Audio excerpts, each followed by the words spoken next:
Welcome to Penrose Learning, where we make understanding easy.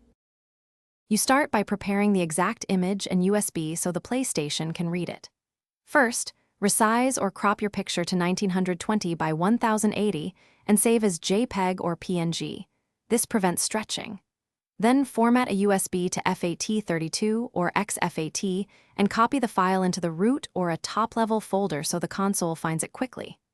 Once done, power on the Ps4, sign into your account, and keep the controller handy. We'll import the image next. You now import and position the wallpaper. Insert the USB, go to Settings, then Themes, and pick Select Theme followed by Custom and Select Image. Browse to your USB and choose the file. The preview lets you move and crop so menus won't obscure focal points. Make sure important details sit near the center, because icons appear on the left. After adjusting, confirm Apply. The Ps4 processes the image and adapts menu contrast, so text stays readable.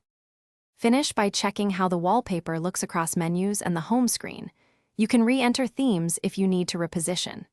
If the Ps4 doesn't show the file, remove special characters from the file name and reformat the USB to FAT32 or XFAT and try again.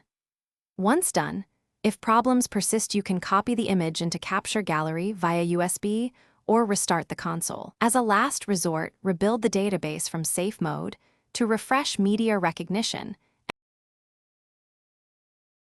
Thanks for watching. If this was helpful, leave a like and consider subscribing. See you next time.